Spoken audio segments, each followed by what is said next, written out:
టిఫిన్స్‌లోకైనా, అన్నంలోకైనా కూడా ఈ 2 పప్పులు కలిపి పప్పుచారు చేసేయండి చాలా బావుంటుంది. మనము పప్పుచారుని ప్రిపేర్ చేసుకోవడం కోసం పెసరపప్పు తీసుకోవాలి. పావు కప్పు పెసరపప్పు తీసుకొని, అలానే ఒక 1 కప్ వరకు కందిపప్పు తీసుకోవాలండి. ఇక్కడ మనము 2 రకాల పప్పులైతే వేసేసుకున్నాం కదా! ఆ తర్వాత 2 సార్లు వాటర్ పోసేసుకొని, శుభ్రంగా కడుక్కొని, ఆ తర్వాత ఫ్రెష్ వాటర్ అయితే యాడ్ చేసేయాలి.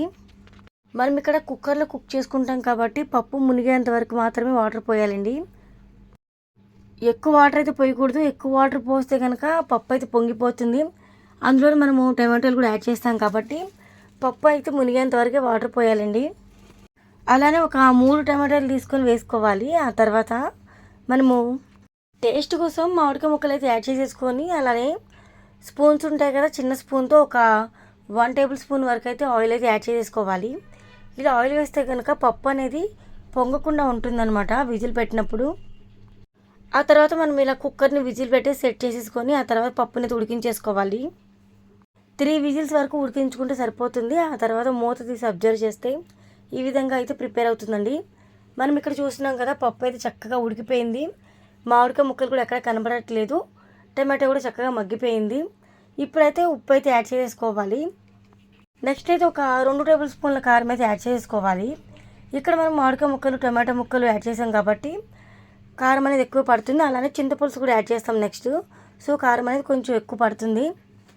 పులుపుని బ్యాలెన్స్ చేయడం కోసం కారం అనేది కొంచెం ఎక్కువ వేసుకోవాలి. మరి ఎక్కువ అయితే వేయకండి. ఇక్కడ చూస్తారు కదా, కారం వేసుకున్న తర్వాత ఒకసారి ఇలా కలుపుకుంటే ఈ విధంగా అయితే ప్రిపేర్ అవుతుంది. ఆ తర్వాత మనము చింతపండు రసాన్ని అయితే యాడ్ చేసేసుకోవాలి. మనకి పులుసు ఎంత కావాలో దాన్ని బట్టి ఇక్కడ చింతపండు రసం అయితే యాడ్ చేసేసుకోవాలండి. ఆ తర్వాత చారుని బాగా హై ఫ్లేమ్లో అయితే ఒక 2-3 నిమిషాలు అయితే బాయిల్ అవ్వనివ్వాలి. ఇక్కడ చారు నుంచి నురగ అనేది వస్తుంది కదా, ఈ నురగంతా పోయేంత వరకు కుక్ చేసేసుకోవాలి.